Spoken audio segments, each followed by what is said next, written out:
dessa semana. E para nós é um prazer ter o professor Sérgio Novaes aqui conosco, que é professor titular de Física Teórica da Unesp. Ele é um físico instrumental de altas energias, doutorou-se aqui no Brasil, fez um pós-doc em Berkeley, no LMDL, depois trabalhou no FEMLab também por algum tempo, e participa de grandes experimentos como o TESELO do FEMLab e o ICMS do CERN. E para continuar essa nossa peregrinação aqui pela física de altas energias, falando hoje sobre o modelo padrão das interações fundamentais. Por favor, prazer tê-lo conosco. Bom, agradeço o convite para estar aqui falando para vocês. E tenho aqui uma missão meio espinhosa de falar de um modelo que descreve as interações fundamentais da natureza, de tal forma que eu evito de todo custo usar muitas equações ou muitos conceitos. Então, não é uma tarefa muito fácil. Então, o que eu vou tentar fazer é um pouco ressaltar a inter-relação entre teoria e experimento e a forma como as ideias que nós temos sobre a estrutura íntima da matéria evoluíram durante 100 anos. Exatamente, se você colocar as 1856, quando o Gabriel Herder depois em 1995, foi publicado no Top, você tem uma história interessante nesses 99 anos que fizeram a nossa concepção sobre a estrutura da matéria, as interações que regem se alterar profundamente. Hoje em dia, a gente tem um modelo em mãos extremamente bem sucedido. Então, eu vou tentar delinear um pouco isso para vocês, começando com uma pergunta que dá mais ou menos o tom do que a vontade que eu pretendo dar. Se a gente pergunta do que o universo é feito, a gente pode, historicamente, pensando alguns exemplos da história, Anaximenes de Mileto tinha um modelo muito simples e econômico. Ele falava que era aquela famosa terra, água, ar e fogo, né? É pena que seja errado. E era bonita, assim, era interessante, tinha algumas características diferentes. Mendeleev, por outro lado, ele conseguiu organizar, fazer uma organização da estrutura da matéria, ou das diversas espécies de matéria, de uma forma bonita, na tabela periódica. Isso, tanto quanto sabemos, pelo menos no nível atômico, vai estar correto, mas é muito complicado. A gente acha que conseguiu uma estrutura bem mais simples e até onde a gente conseguiu testar hoje está correta. Vamos utilizar sempre isso, porque uma teoria nunca é correta, né? Ela é sempre, se for devidamente falseável, ela pode ser testada e até aquele momento ela se mostra o valor da visão da natureza. E a gente vai querer, de alguma forma, vender para vocês que o substituto da tabela periódica realmente descreve o que a gente conhece da forma mais íntima da estrutura da matéria. Em geral, a gente deixa a propaganda no final do talk, eu vou um pouco reverter a história e vou colocar a propaganda logo no começo. Tá? Esse aí é um cartaz que vai estar sendo distribuído começar a ser distribuído provavelmente no mês que vem, das 24, 25 escolas de ensino médio. É um projeto que a gente faz no Brasil, não é original, porque é dos Estados Unidos, foi feito na França, no Canadá. E ele vai tentar dar um pouco dessa ideia do que a gente vai discutir hoje sobre tentar dar uma arejada naqueles estudantes que vêm constantemente da tabela periódica do ensino médio pregada na parede, tentar que vocês colocam alguma coisa visualmente bem feita, competitiva. Bom, o que a gente sabe hoje em dia é que nós conseguimos penetrar profundamente na estrutura da matéria. A gente sabe hoje em dia que a tabela periódica dos átomos de Mendeleev hoje em dia tem que ser feita de coisas extremamente mais complicadas. Durou muitos experimentos para chegar nessa visão que nós temos hoje. Então, eu vou passar muito rapidamente, dar uma pincelada nessa estrutura, nessa nova tabela periódica, se você quiser, e depois voltar e retraçar e repensar isso em diversas maneiras. Bom, ela é composta do que a gente chama de leptons, que são verbos, meio, né? Composta pelos conhecidos eletrocarregados, mil e tal, e os seus respectivos neutrinos. Então, ela tem uma história ampla, começa em 1916, 1917, e vai até a descoberta total, que foi a última peça desse quebra-cabeça eletrônico que foi descoberta. Tem as características aqui de carga do neutrino, hoje em dia a gente sabe que tem uma pequena massa e as outras partículas são carregadas. Do lado das partículas que interagem fortemente, que compõem o núcleo atômico, o bárion, métons, a gente tem os chamados quarks, que também foram propostos teoricamente por Gell em 64, que mostraram uma explicação extremamente convincente para a estrutura platônica, que a gente chama dos objetos que parecem estar dentro, que estão dentro do próprio político, porque a gente não consegue tirá-los das evidências pela própria teoria. Mas há fortíssimas evidências que eles compõem o próprio evento.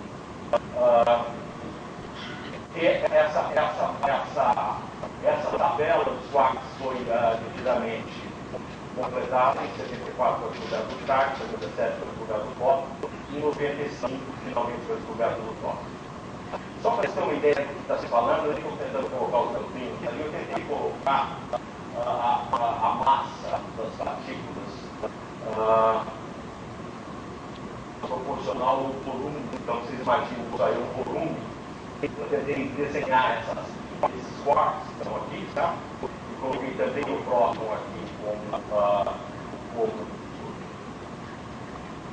eu coloquei também o próton aqui como uma questão de definição. Então, imagine isso tridimensionalmente, a gente está tratando de partículas que têm massas tão distintas, ou tamanhos, se você quiser, se você está por daqui até o toque, e todas elas, segundo os constos, segundo a gente conseguiu medir, segundo o Euclides, são igualmente elementares. Então a gente tem aqui um conjunto completo do que em inglês é bonito, o building blocks, os tijolos que formam a natureza, e você tem, são divididos em famílias, que a gente chama, você tem dois leptons por família que estão aqui, você tem dois quarks por família. Claro, que aqui não aparece, mas você, toda partícula, você existe uma partícula correspondente, que vai ter exatamente a mesma massa em cima, vai ter carga, sabor, cor, a gente vai falar mais disso no foco. E eles aparecem em 3 gerações.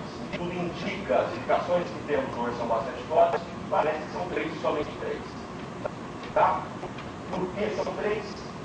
Fica para ainda por se responder. Porque se você for pensar bem, para você compor toda a matéria conhecida, ou se você quiser, para você compor toda a tabela periódica, basta você brincar com essa primeira família.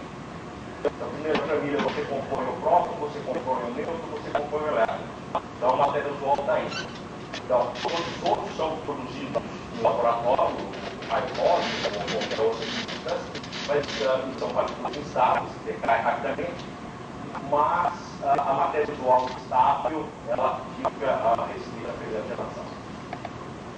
Fazendo um quadro geral agora das interações, a gente tem 4 interações conhecidas, tá? Sendo que uma delas tem praticamente importância alguma no regime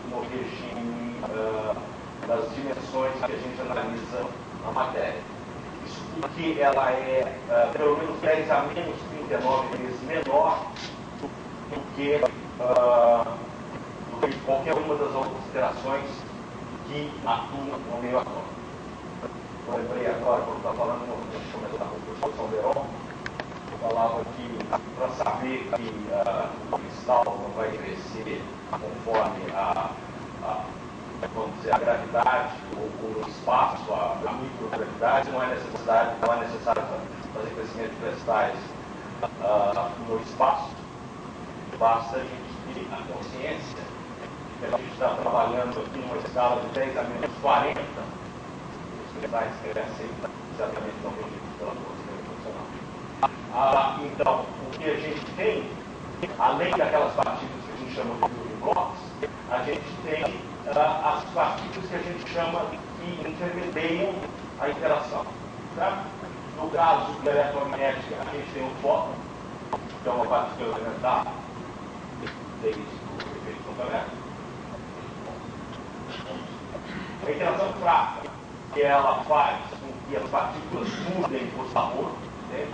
Aqui o fóton nunca muda. Se é um elétron, ele continua sendo um elétron, tá?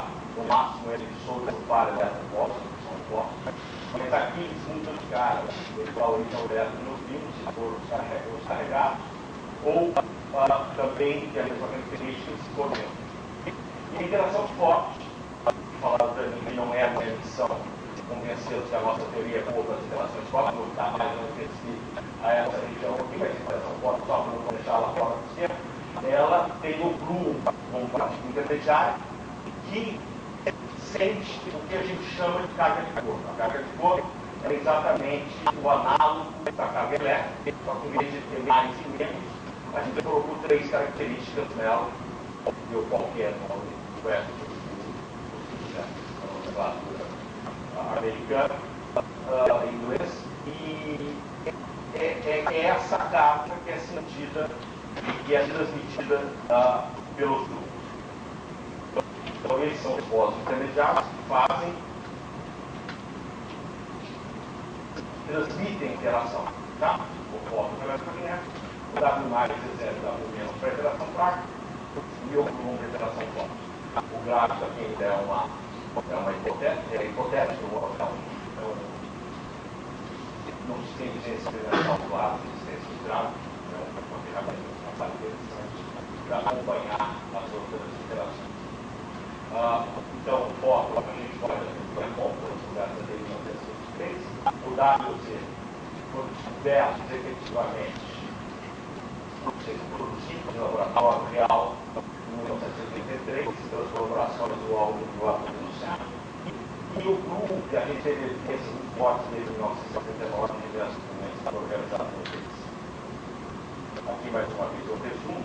Para quem não sabe, talvez o que seja mais importante aqui é ressaltar que a interação forte tem o seu papel preponderante em manter prótons e nêutrons coídos dentro do fóton. Tá? Você tem prótons são todos carregados positivamente, a tendência seria eles se repensarem eletromagneticamente, você tem que ter uma outra interação que grude aqui, que mantém o indivíduo. E essa interação é uma interação forte. E você tem aí o que a gente chama de uma interação residual, tipo uma interação de Van der Waals, dentro do regime molecular, onde você interage com partículas que não têm uma carga de cor líquida, tipo vários pions, prótons, coisas desse tipo, através da interação residual. A interação eletromagnética, a gente sabe como é que ela funciona, ela mantém um átomo, o significa elétron, girando em torno do núcleo carregado positivamente. Ela é responsável pela luz, por essa luz que a gente está projetando aqui. A química é o regime da química. E eletrônica, tá? Elétrons, prótons, é esse o mundo da interação eletromagnética. A interação gravitacional a gente sabe muito bem, que vai no sistema solar, galáctico, qualquer outro evento gravitacional. E a interação fraca, ela tem um regime também de curva alcance, ela é responsável, por exemplo, pelo decaimento de nêutrons, que é o chamado decaimento inverso, que transforma o nêutron num próton, com emissão de elétrons, que vai falar bastante da eletricidade inversa. A interação dos neutrinos, que é a única forma como eles interagem com a matéria, interagem fracamente, e é responsável também pelas fusões nucleares e pelo próprio brilho do Sol. Né? Então, o grande passo que se deu para conseguir construir uma tabela periódica mais simples foi exatamente o modelo Quartz. Quando proposto por Kelman, Zweig, colocava 3 focos, e neles a gente tentava montar, naquele momento, em 1964, teoricamente, as outras partículas, que eram vários inversos, interagindo fortemente. O vou tentar mostrar para vocês que a década de 50 é um caos em termos de proliferação de partículas sem muito sentido, sem muita organização, e que foi um alento quando alguém conseguiu colocar ordem na casa, propondo um modelo que lançava a mão de uma estrutura mais fundamental e que fazia com que as partículas dos compostos se organizassem em termos daqueles objetos fundamentais. Então, aí, como eu estava dizendo, vários são os partículas fortemente heterogêneas, compostas fermiônicas, são compostas de 3 quartos ou de 3 antiquartos. A gente tem alguns exemplos delas aqui. E, por outro lado, outro tipo de partícula, que são os médicos, aqui está fazendo uma barra, que é composto de um par e quebar. Tá? Então, há diversos exemplos de íon, tal, ouro, certo? Que são compostos por esse par e quebar. É bom ressaltar que não está tudo terminado, tá? Quem quiser fazer ainda tem experiência de fazer alguma coisa, porque tem muita coisa a ser respondida. Por mais que eu queira convencer vocês hoje que a gente deu uma explicação muito curta com uma série de coisas, vocês têm em mente que nem tudo está pronto, nem tudo está acabado. Ciência não é aquele espírito Halliday, né? Parece que uma vez estudado até o final, a gente já sabe que tudo ciência termina ali, é um pouco diferente. Por isso que é isso. Se eu conseguir convencê-los disso, que essa é uma aventura muito mais interessante do que estudar o Halliday casa, do que a concepção que ele coloca de ciência, eu já estou sendo. Então, veja, a gente não sabe muito bem porque hoje em dia tudo indica que o universo é francamente dominado pela matéria. A gente acha que os modelos atuais pressupõem que o universo tenha sido criado por igual quantidade de matéria e antimatéria, né? Mas hoje em dia é francamente dominado pela matéria. Isso é um mistério. Como é que aconteceu isso exatamente? Tem gente que acha que massa não é só pesar as coisas, não é só medir a massa, e deve existir uma razão mais profunda para que explique a massa. Eu vou ser sincero, para mim esse argumento, colocar isso como um problema, é uma questão que ainda me incomoda um pouco, mas eu coloco aqui por necessidade intelectual, porque é uma coisa que se levanta constantemente como um problema a ser resolvido, tá? Determinar a origem da massa. A matéria escura, que é muito em voga hoje em dia, a gente olha no universo e vê que ele deve ser dominado por matéria e por energia escura. A gente não sabe exatamente o que seria composta essa matéria escura, a gente só sabe que ela não é composta pelo que a gente conhece. Se for composta por uma forma de matéria, por uma nova partícula, tem que ser uma nova partícula, um novo tipo de partícula. E o universo parece que está em aceleração, apesar de você ter a relação gravitacional que o atrai, né? Atrai toda a matéria e parece estar acelerando, continuamente acelerando. Isso indica que provavelmente existe uma nova interação aí. Tudo isso é especulação, não se tem resposta para isso, o caminho está aberto, então existe física lei do Halliday. Bom, como é que a gente tenta explorar isso? Como é que a gente vai investigar uma estrutura tão pequena? Hoje em dia a gente chega a estudar dimensões da ordem de 10 a menos 18 metros. Como é que a gente vai analisar isso? Bom, duas pessoas nos ajudaram a determinar um pouco os parâmetros do espírito. Na verdade são 3. Eu ia começar talvez pela outra. A ideia genial do jogar uma coisa contra a outra. Então, em jogando uma coisa contra a outra, uma partícula contra a outra, a gente consegue tirar muita informação do que está acontecendo. Tá? E é bom a gente jogá-las com muita energia. Por que é importante que jogue com muita energia? Primeiro que o De Broglie falou da onda associada com a partícula inversamente proporcional ao momento dela. Então o que acontece? Eu ponho uma energia muito alta, ela é capaz de inspecionar, de verificar, de ser um microscópio, capaz de investigar distâncias cada vez menores, cada vez de forma mais profunda para dentro da matéria. E outra, às vezes é possível você, por exemplo, criar partículas muito pesadas, como o caso do toque, por exemplo, que é criado um par PT barra no Fermi-Levy, Cada uma dessas partículas tem 175 jets, ou seja, é mais do que da ordem de 180 prótons de massa. E mesmo assim, numa colisão próton-antipróton, eu consigo gerar um par de pH, tá? Porque tem 180 vezes mais massa que o par próton-antipróton. Isso por quê? Porque o Einstein nos ajudou dizendo que você pode converter energia em matéria, e se você aumentar a energia, você tem a capacidade de, a partir de uma partícula de menor massa, mas com uma maior energia, fazer com que partículas muito mais massivas possam ser criadas nesse caso. Então, se eu quiser inspecionar distâncias muito pequenas, ou produzir partículas muito pesadas, é bom que eu tenha altas energias. Então,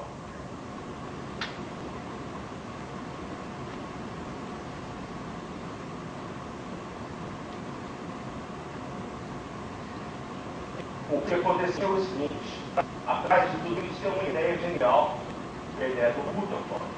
Primeiramente foi colocado jogando uma partícula alta, isso até no colégio, numa folha de ouro. O que se faz é, vamos dizer, basicamente a mesma coisa transmutada em diversas, uma sofisticação extremamente maior, mas a ideia é exatamente a mesma: é tentar inspecionar o interior da matéria, colidindo ou partículas com alvo fixo, ou o que a gente chama de modo collider, onde dois feixes se colidem entre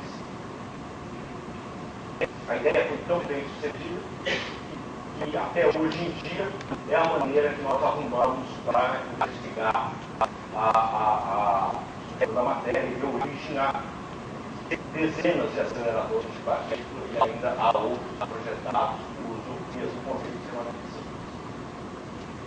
Então, como eu estava dizendo, por um lado você pode pegar um alvo fixo, colocar um feixe a determinada energia e tentar ver o produto da interação desse feixe com o alvo. Isso foi o que o Rutherford fez. E às vezes você pode jogar dois feixes um contra o outro e ver o que acontece. Nesse caso é bom, se você tiver a mesma energia, partícula da mesma massa, é bom pensar que esse objeto, que seria o detector da partícula, seja hermético em torno do ponto de interação para a gente conseguir pegar um órgão de partículas, um órgão de produto dessa interação possível. Por que a gente prefere dividir essa relação? Isso é muito simples. Você pega a energia total do centro de massa, quando você joga um feixe, por exemplo, de 1000 jets, quando um alvo parado, vamos dizer, um alvo de próton, você vê que, nesse caso, você tem energia do centro de massa 43 jets. Se você vai no centro de massa, tem dois feixes com a mesma energia coletiva um contra o outro, essa energia sobe para os dois jets. Então, se eu quero altas energias, como eu disse para vocês, que seria bom que tivesse, é melhor que eu faça isso na linha do collider. Não vou fazer história de detectores, nem metodologia de detectores. Vou só querer mencionar um desses instrumentos que estão sendo feitos agora. Vou voltar a ele rapidamente no final da minha palestra, mas só para dizer mais ou menos a dimensão do instrumento que o Rutherford tomou com a história. A gente tem aqui o LHC, que é o Large Hadron Collider, que está construído no CERN, deve entrar em operação provavelmente no começo do ano que vem. Envolve um tubo de 27 km de comprimento, que tem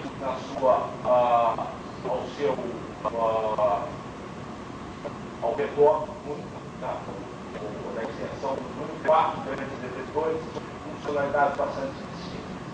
Tá? Você tem o Atlas, o CMS, são dois detectores de múltiplos propósitos, ou seja, ele consegue ver quase qualquer coisa que esteja acontecendo em termos de reação entre próton e contra-próton, como você acabou de ver. Depois tem dois detectores mais especializados, o LHCT, que vai se dedicar fortemente à produção de um tipo de quarto negro, e o LS, que deve se dedicar à colisão de íons pesados. Então, em vez de próton, vai se colocar íons pesados no feixe para fazer isso. Só para entender um pouco a dimensão do que se trata, os detectores, falar um pouco do CMS que a gente vai fazer pela colaboração. Esse aqui, veja, eu falei para vocês que isso aqui está mais ou menos a 100 metros abaixo da terra. Tá?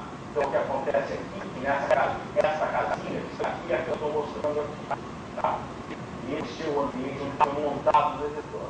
Depois a gente teve que descer com essas pedras. Isso aqui é ferro, tá? É ferro que pesa algumas toneladas.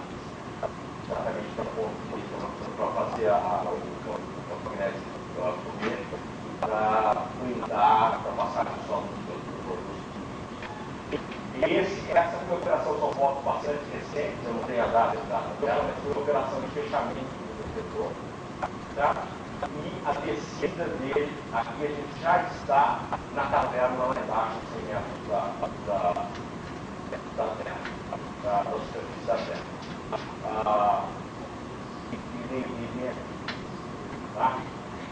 O Discovery Channel parece que fez uma reportagem sobre grandes construções que eles mostram, uma reportagem recente, eu só vejo um pedacinho da televisão, eles mostram a descida desse objeto lá para baixo, que é uma obra que demorou 5 meses para fazer isso.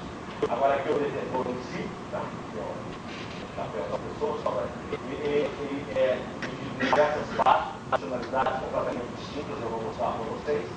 Só para ter ideia de alguns números, um diâmetro de 15 metros, pesa 12.500 toneladas, tem um comprimento de 21 metros, e 4 delas, 10 de campo magnético.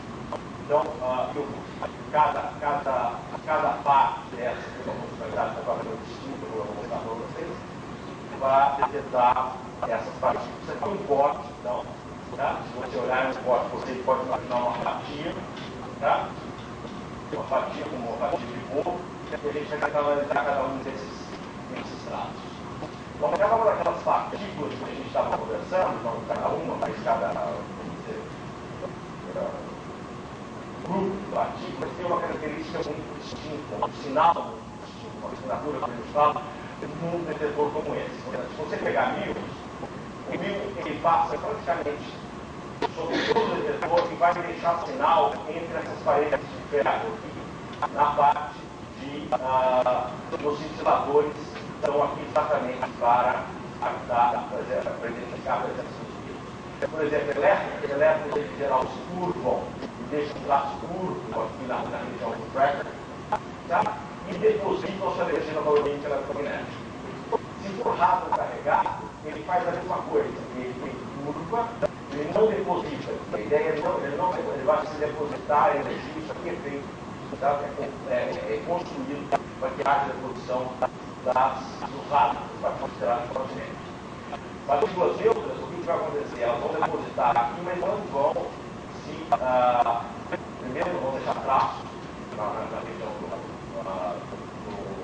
não vão se curvar no campo magnético.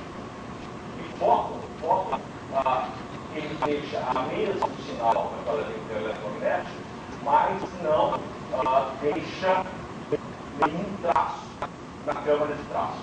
Certo? Ele não é carregado e ele se comporta quando a gente tiver que soltar a energia dele, com a cascata eletromagnética que a gente fala, ele se comporta mais ou menos da mesma forma. Então, isso aqui é muito importante, primeiro para você saber que tudo isso que a gente está falando em termos de construção do modelo não é uma coisa que surgiu do nada.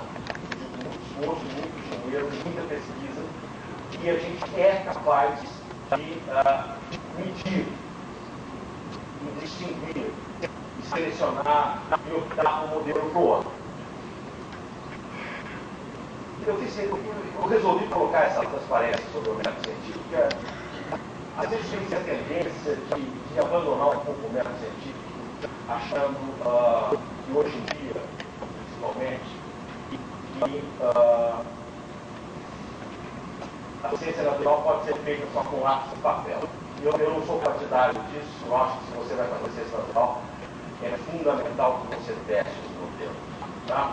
Você começa com observação da natureza, você formula uma hipótese para onde você está observando, você testa essa hipótese, se ela passar, bom, se ela falhar, volta para trás, retorna para cá, faz outra hipótese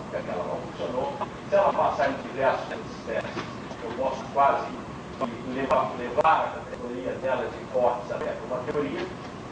Isso faz com que eu possa testar essa teoria, eu continuo testando. Se passar de dessas vezes, eu posso até promovê-la pela categoria de uma lei. Mas uma coisa é certa. Primeiro, o teste é fundamental.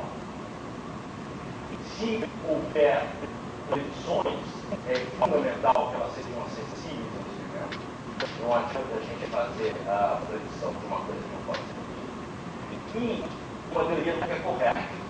Ela pode ser no máximo falseada. Basta ela falhar uma vez e a gente precisa voltar para a prancheta e começar tudo outra vez. Então, o que se resume? Isso tudo se resume no que os americanos chamam de Data Model Comparison. Tá? Você tem que pegar o data e comparar com o modelo que você tem. Tá? Depois, para não ser acusado de chauvinista, eu resolvi colocar uma transparência politicamente correta e também funciona a tese do Data Model Comparison. Então, esse é o ponto central do que eu acho que a gente quer passar aqui. E a teoria sozinha faz muito pouco, se não houver natureza como a roda. Bom, eu vou passar muito rapidamente, só para vocês terem uma noção histórica, sobre o que ocorreu e sobre um pouco os anos que essas coisas ocorreram. Eu acho que pode ser interessante para dar um pouco dessa visão. Então, em 1986, Becquerel tem a primeira evidência da radioatividade espontânea. Em 97, Thomson tem a descoberta do elétron. Em 1911, Millikan mede a carga do elétron, inclusive a Pfizer, experimentos que eu fiz, também sucedido com a ideia e evoluiu tantos anos desses anos. E ele descobre em 19 o próprio Chadwick, o Newton, em 1932. A origem particular do veículo. Daí tem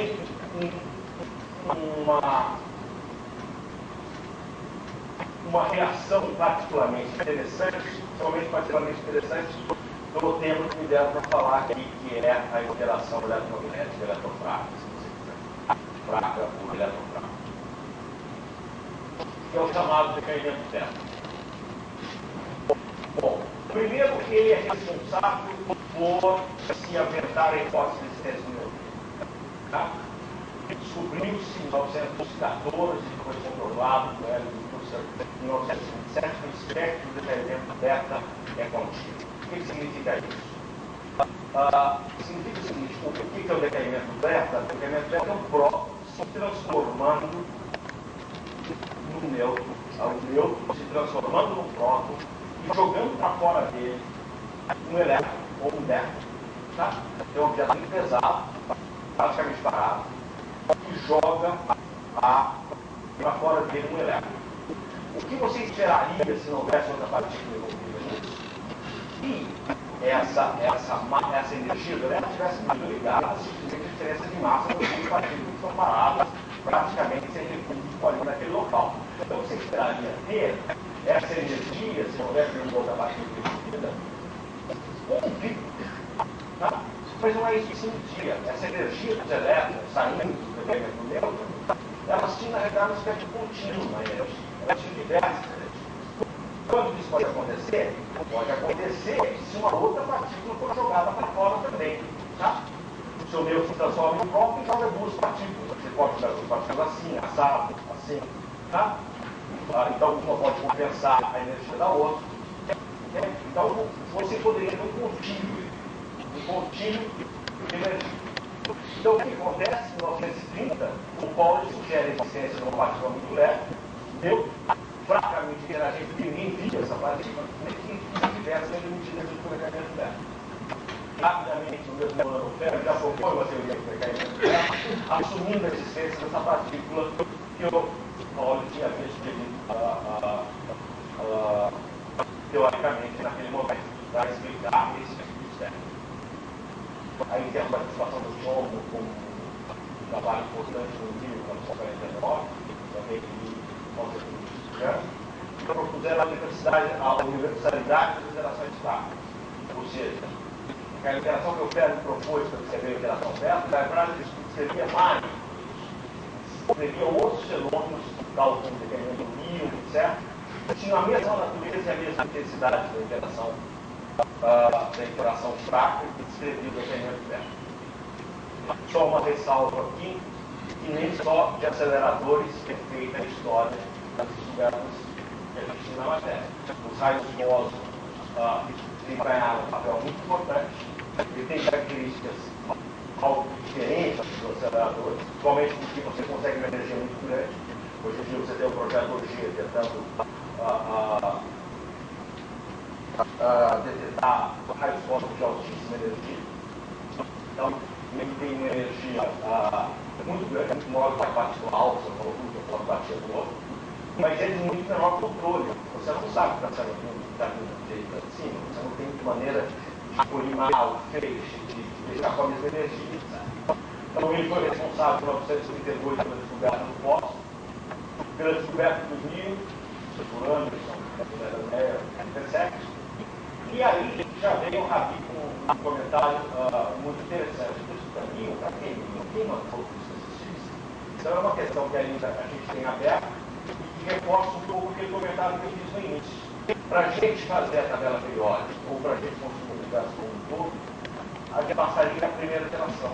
Uma vez a necessidade de surgir o nível no meio do caminho, mas o nível foi só a ponta do iceberg. Depois dele vieram muitos outros. Só para não dizer que não falei das flores, o lápis, que é animal, sobe o pio também, que é um lago da ciência brasileira, em 1947, na Boa de Chacalcaia, tá? Também em raios cósmicos, decaindo o pio no nível. Houve uma série de aqui o comentário geral que eu faria aqui, talvez perceber essa transparência, porque ela mostra que houve uma série de aceleradores, Bristol, PNL, Beverton, Fósforo, e essa história continuou durante o final da década de 40 e toda a década de 50, descobrindo partículas com características distintas, e foi uma inundação de partículas que eu vou falar daqui a pouco sobre isso.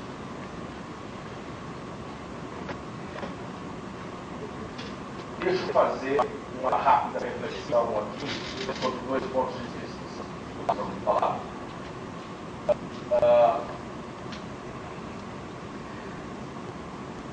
Veja, você pode pegar exemplos de situações que são totalmente simétricas com reflexão. Por exemplo, você pega um Taj Mahal e você ele é absolutamente simétrico por essa linha que a gente está cortando para ele. Agora, como é que seria a natureza? Se você pegar a natureza, faz ela refletir no espelho, o que acontece com ela? É exatamente o mundo que está daquele lado do espelho, desse lado do espelho, é exatamente idêntico. Interessante o comentário da Alice, né? Que fala que perhaps the looking glass will is a good thing. Ela fala para o gato dela tomar cuidado quando ela está do lado do espelho, e talvez aquele leite do lado do espelho não seja muito bom para beber, que o gato tivesse cuidado. Parece loucura, né? Mas a natureza acabou se mostrando que não é uma coisa tão forte. Só para falar um pouco de simetrias, veja, além das simetrias que a gente conhece, o conceito que eu vou voltar a ele depois, eu quero falar agora simplesmente de três simetrias discretas, que é a paridade, que a gente chama de paridade, é uma generalização da reflexão, não é uma reflexão com espelho, mas você reflete todas as coordenadas do espaço-tempo, então x vai para menos x, y vai para menos y, z vai para menos z. A regressão temporal, que é outra simetria discreta, você inverte a linha do tempo, a gente quando a gente vai para o passado, é a conjugação de carga, que faz com que todas as partículas se tornem antipartículas. Em 55 havia o que chamava-se de tal terra, ou limite tal terra, duas partículas que pareciam ser absolutamente o mesmo estado, tinha a mesma massa, a mesma largura de decaimento, o mesmo estrutura, elas decaíam em estados de qualidade opostas. A gente não consegue associar as partículas a uma determinada qualidade. Então, parecia que eram as mesmas partículas caindo em qualidade oposta, afinal eram a mesma partícula e a qualidade estava sendo violada ou eram partículas distintas. Ao refletir nisso, o Liu propõe testar a conservação da qualidade nas leis da física. Tá? Que até 1957 a gente achava que o leite do outro lado do espelho era exatamente igual ao leite desse lado do espelho. Não poderia haver distinção alguma do mundo refletido no espelho ou com a correlação de qualidade. Mas a coisa muda um pouco de figura e novamente aí o decaimento beta apresenta um papel muito importante. Em 1957, a Madame Dubois obteve a primeira evidência da não conservação da qualidade da natureza. Isso estudando a distribuição de lados elétricos no decaimento beta, no decaimento global da linha elétrica. Os elétrons aí, veja, você tem a fluorine, suponho que você coloque o campo magnético em uma determinada direção, tá? Coloca um espelho aqui, você tem a condição do elétron ir na direção oposta do campo eletromagnético ou na direção do próprio campo magnético. Note que é o seguinte, no espelho, momentos de partículas são refletidos dessa forma e momentos angulares são pseudo-vetores, eles não se refletem nos vetores. Tá? Angular, para quem é vetor, sabe? O vetorial dos vetores são dois vetores do sinal e vetores do sinal, propriedade. O momento não, o momento muda de sinal. Então você tem as duas possibilidades aí, ou o elétron seguir o campo, ou ir ao contrário do campo. O que acontece é o seguinte, essa primeira situação ocorre na natureza. A segunda nunca ocorre na natureza. Então os elétrons são emitidos sempre na direção oposta ao campo que você coloca no fogão. Tá? Então, o mundo desse lado do espelho existe, o mundo daquele lado do espelho não existe. Tá? Letterman e companhia confirmaram a relação de qualidade no decaimento do mundo mais tarde naquele ano. Bom, como eu tinha dito, a década de 50 foi uma enxurrada de descobertas, uma enorme gama de partículas descobertas de anticorpos, 55, antineutros, 56, e daí em 52 e 64 houve uma infindável número de ressonâncias.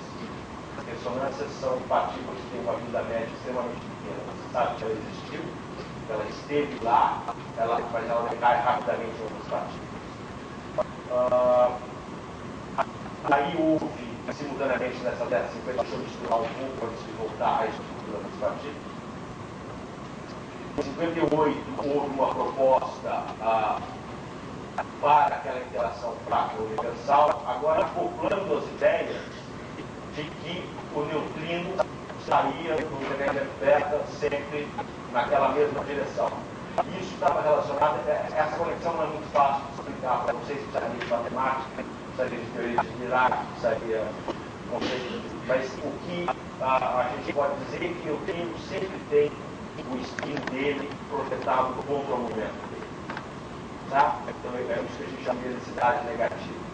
E como a massa é muito pequena, não tem massa até esse momento, a gente sabia que o neutrino tem lá uma coisa crescente, então a gente não sabe. O que acontece é que ele sempre tem densidade negativa. O fato de ter sempre um momento, o spin dele voltado em direção contrária ao movimento, induz que a própria estrutura de interação fraca tenha uma característica que a gente chama de velocidade que projeta esses spins na direção contrária ao movimento.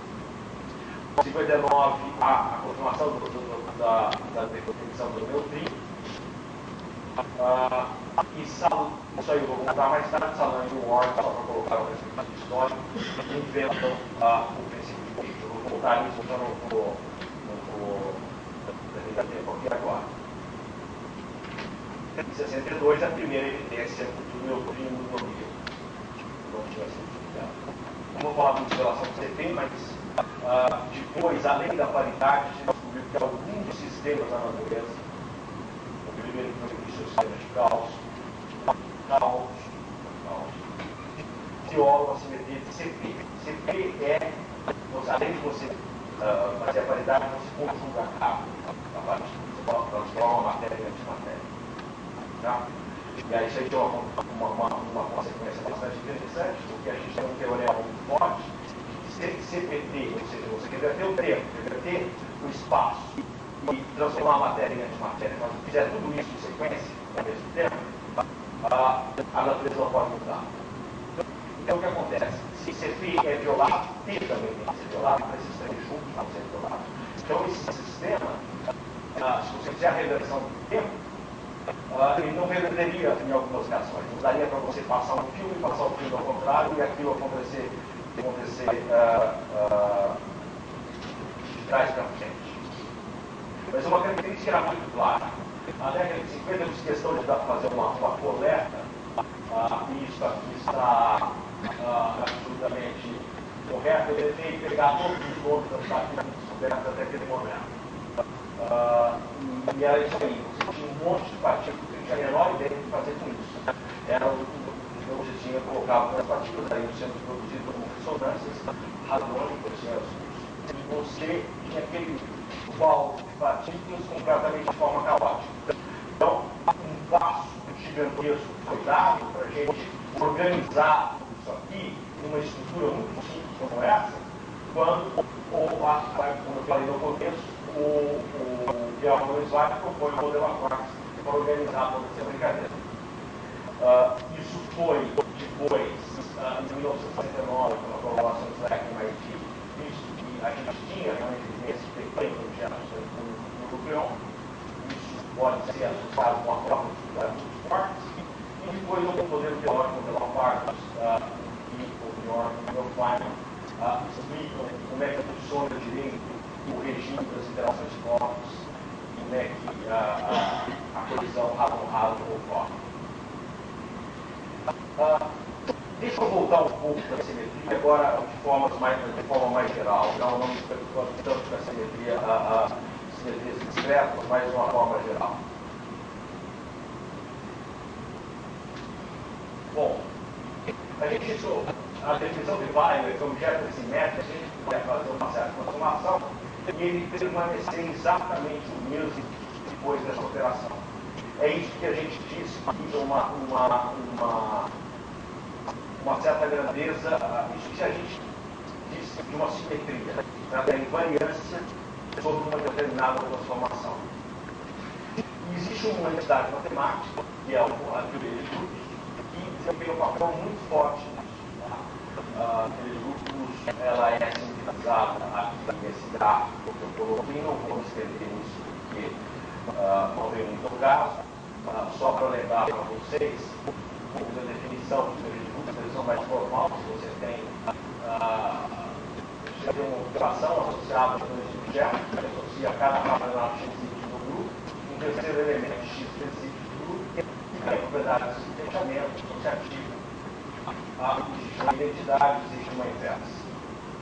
Essa estrutura do grupo, eu sempre me lembro, toda vez que eu falo, eu me lembro de um comentário do Lee, no final do século XIX, quando a matemática tinha finalmente chegado no estado da abstração, e não ia permitir que a física lançasse mão dela para fazer nada no uso daquilo. Hoje em dia, a teoria de grupos de Lie é utilizada em quase toda a área da física. Então, a gente fez uso disso, e isso é o grande instrumento matemático que levou à construção das teorias que a gente tem hoje. Isso associado à observação da Newton no começo do século passado, estabeleceu um teorema muito interessante, que a toda simetria estaria associada à lei de conservação, e vice-versa. A toda lei de conservação estaria associada à lei de conservação. essa conexão entre simetria, tá? Variâncias como da transformação, uma lei de conservação do sistema, é muito trivial. A gente viu diversas vezes isso, quando você faz uma conservação temporal em determinado sistema, de uma maneira conservada, que é negativa. Uma translação espacial, a variância sobre a translação espacial, leva à conservação do momento linear.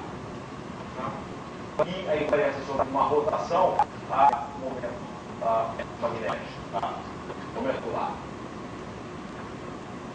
Só que existem outras grandezas que são conservadas. Uma carga é conservada. A carga elétrica, a gente sabe, se entrar em 4 cargas nessa caixinha, ou entra pela dentro ou ela sai. Não tem jeito.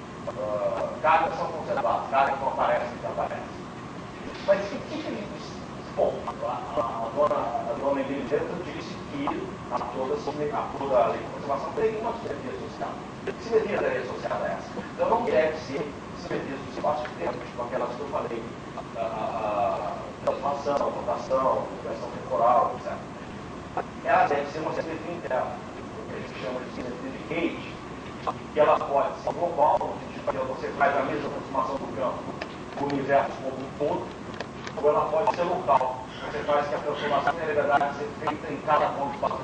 Se é muito abstrato isso, não se preocupe que é abstrato mesmo.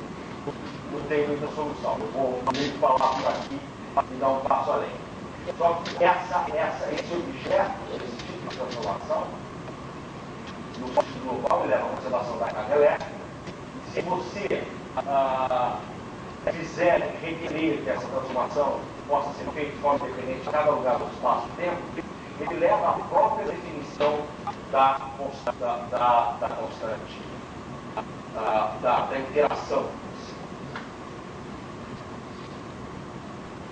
Eu sempre tenho a sensação que se a gente entende tudo no seminário, não é boa coisa. Então, fizeram para colocar fórmula, eu falei, não dá. Então, vamos colocar uma fórmula. Você não tem esperança nenhuma que quem não conheça o conselho de Deus, não tem absolutamente nada de aí. Mas essa teoria é tão fantasticamente simples, concisa, bonita e precisa, que era inevitável deixar, ela virou um protótipo de uma teoria bem sucedida e que deu origem, de alguma forma, como inspiração para a construção de todos os outros modelos que vieram a descrever as outras interações. Essa aqui é a nossa forma eletromagnética. Eu consideraria talvez a nossa melhor teoria. O que se chama de melhor? Ela é boa porque ela é bonita, é boa porque ela é gostosa, é boa porque ela é boa porque quando você faz o confronto com a natureza, ela tem uma coisa enorme. É algo que é história do leite a mono conversa. Então, você começa com a energia negativa que começa daí você exige uma transformação de fase desse campo local que depende do espaço-tempo. Daí você só consegue fazer com que essa lagrangiana seja invariante por uma transformação local, porque você tem uma derivada, se você introduzir o campo do foco e uma determinada derivada covariante, de tal forma surge naturalmente uma interação entre o campo do elétron e o campo do foco. Daí é só introduzir a interação eletromagnética do foco livre que eu tenho nesse objeto aqui. A gente descreve toda a interação de elétrons com fótons, partículas carregadas pontuais com o campo eletromagnético. E por que ela é boa? Ela é boa o seguinte, que todo mundo deve ter ouvido falar em integral de Python. Se alguém já tentou calcular, consegue imaginar qual seja a dificuldade calcular que caiu nesse desenho. Isso aqui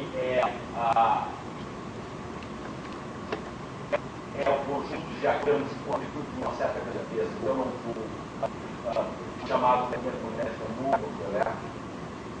É uma característica muito clara da partícula de água. Então, são cálculos extremamente complexos sobre o lado teórico e extremamente complexos sobre o lado experimental. Você faz o Penny Track para o índice do elétron, uma bateria magnética a baixa temperatura, e mede a frequência do spin fluid relacionado com essa grandeza que a gente chama de Taylor-Jones.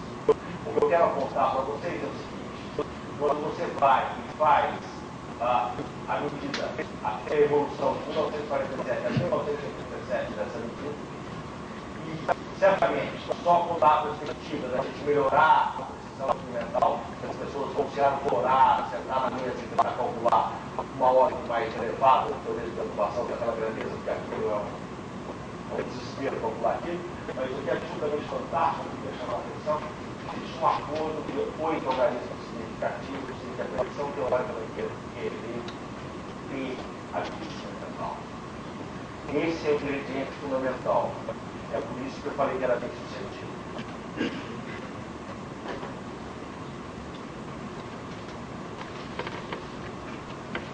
O grande passo para usar essa ideia e essa implementação de uma teoria foi dado por Alan Moore, em 1964, na data da inventado chamado eu coloquei essa frase para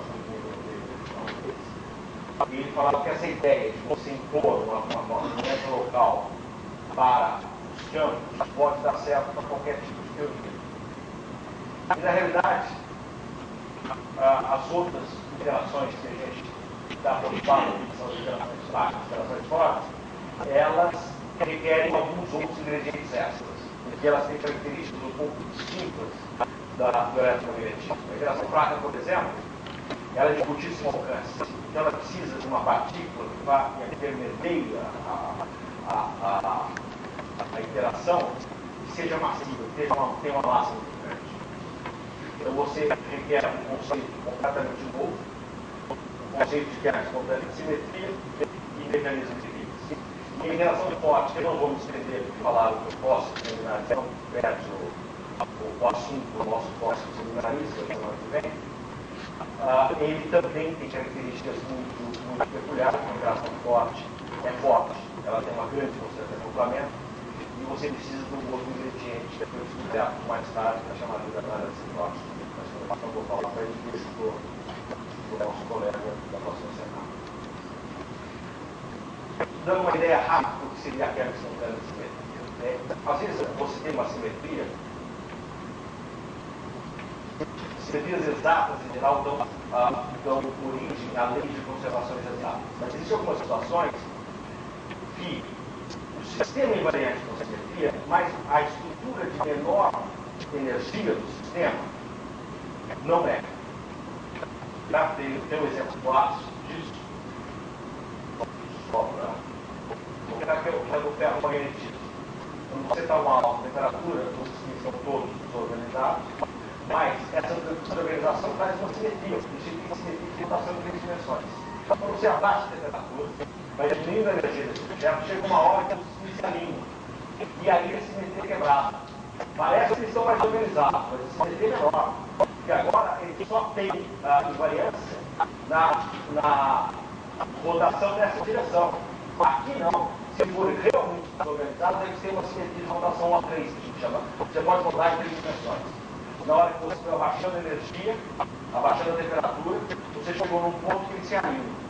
E na hora que ele se alinha, você quebra a simetria. Eu acho mais bonito um exemplo mecânico que é muito interessante. Você pega uma argola, pendura no teto da sua casa, coloca aqui uma ponta tipo colar, tá? E começa a rodar. Eu não fiz questão de tirar todas as fotos para é exatamente isso não. Tem alguns parâmetros aqui estão aqui, mas eu não defini porque não quero sobrecarregar. Mas é uma coisa interessante. Suponha, então, a tendência dessa bolinha se mover aqui vai ficar aqui embaixo. Agora eu começo a rodar esse ar. Tá? O natural, se você pegar o jogo de forças, não é nada mais do que isso, você tem que fazer técnica clássica. Em algum momento, para alguma dada velocidade angular, essa bolinha, essa ponta, vai sair aqui e vai fumar. A pergunta que eu faço para os que são doutores em radioína: para que lado vai a bolinha?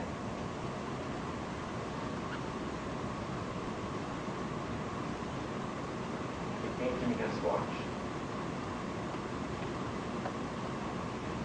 Põe o ar, põe uma bolinha, uma ponta, tipo um colar, solta, aqui embaixo, começa a rodar, num determinado momento ela não vai ficar lá. Tá? Se você rodar muito forte, ela vai ter a tendência pela força centrífuga de subir. Para que lado ela vai?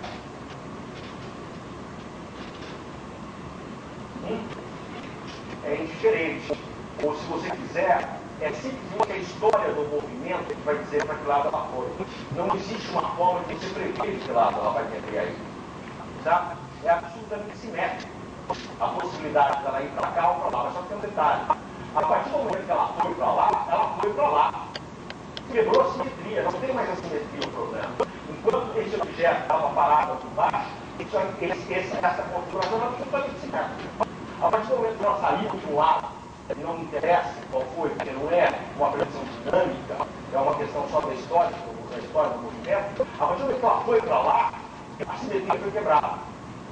É a velha história do chapéu mexicano, que fala que se você generalizar o potencial desse tipo para 3 dimensões, você quebra o chapéu e coloca a bolinha lá. Ela vai cair, mas para que lado ela cai? Eu não sei que lado ela vai cair. Não. O mais preciso que seja, você deixa a bolinha em cima, uma hora ela vai cair. Mas é igualmente provável que ela caia em qualquer direção. Mas a partir do momento que ela caiu, não está mais simétrica. Então é esse conceito que, acoplado à teoria quântica de campos, a teoria de Gauge, permitiu que se fizesse uma teoria das relações. Agora, o que a gente precisava fazer é buscar a simetria da natureza. E como é que a gente faz para buscar a simetria da natureza? A gente usa a natureza. Então, o que acontece é o seguinte, tentou-se muita coisa para descobrir qual era a simetria de Gauge que estaria por trás das relações gravitacionais. O nicho da história está repleto de grupos que não deram certo. Eu acho que não adianta muita gente falar, mas eu acho tão feio esse grupo S2 e S1, isso tudo bem. Ninguém acha muito, mas arranja o melhor. O Eiber, Salan, Flashon propuseram, na verdade, Flashon, o S2 e S1, como grupo de estrutura de Gauge das relações eletrostáticas. Pode não gostar, pode achar isso que é contando meio estranho, é uma coisa muito artificial, o grupo muito feio, tudo.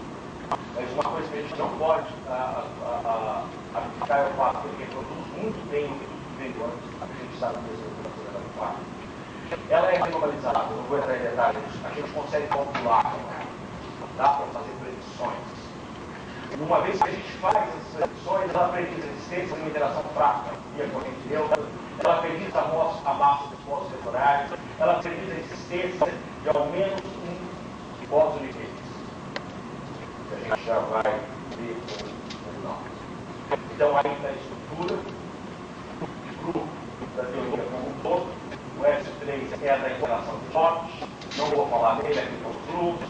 Essa aqui é a interação na parte da esquerda, você tem os dados aqui, e um deles vai se misturar com esse para formar um toque, e o outro formar um zero. Aqui você tem os lectores que vão aparecer dessa forma, que você tem os três, transformam em representações distintas do grupo. Aqui você tem os quartos, aqui tem o modo de isso aí, vamos dizer, se for levar, discutir a fundo, a gente teria problema. O problema é o seguinte, a teoria é extremamente preditiva e ela prediz coisas que jamais haviam sido vistas. Por exemplo, interação fraca sem troca de dados. O que significa isso? Eu pego o meu, por exemplo, o objeto, o ion, mando o meu tempo. E do outro lado, o que sai? Não sai nada carregado. O nêutron, a gente rompe o nucleon e o que sai do lado é o nêutron. O que acontece? O nêutron só interage fracamente, ele trocou o objeto e não trocou carga. Se tivesse trocado carga, só teria ligado o elétron, o bio. Não foi isso que aconteceu. Então, em 1972, uma descoberta, uma versão fantástica do modelo, em 67, que disse a existência da corrente neutra.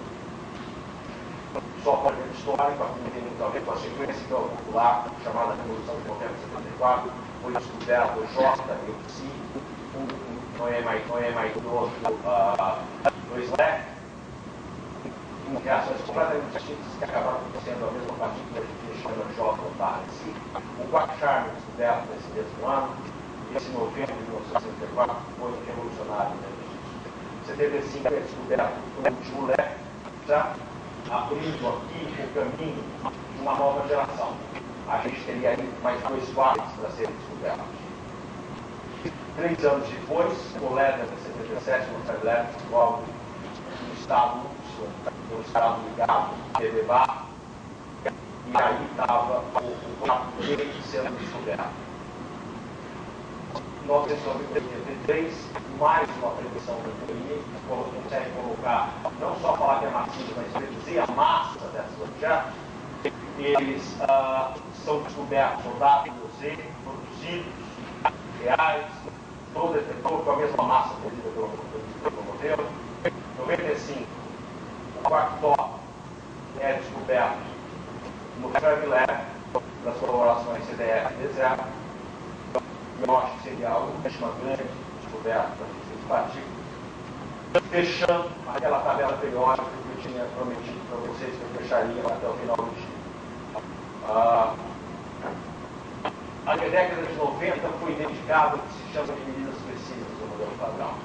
Pegou o seu modelo padrão, esse modelo, e tentou, uma colisão elétron-fósforo, fazer toda a medida de todas as grandezas que ele pediria para aquele tipo de reação.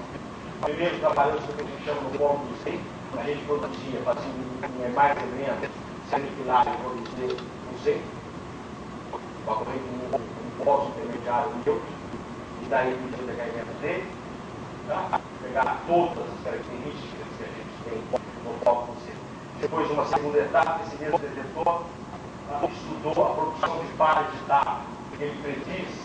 A gente consegue analisar a interação de gama com WW, os próprios bósons vetoriais intermediários, interagindo entre si e testar a predição do modelo para esse acoplamento de evidências. Tudo isso continuou sendo um sucesso para todos. Essas são as grandezas que foram medidas, o resultado delas, e você ter esse conjunto de medidas com esse resultado, exatamente qual é a probabilidade de isso ocorra. É mínima, não escapou agora. Algumas grandezas são medidas com a precisão de um caminho. Aqui é simplesmente uma coincidência interessante.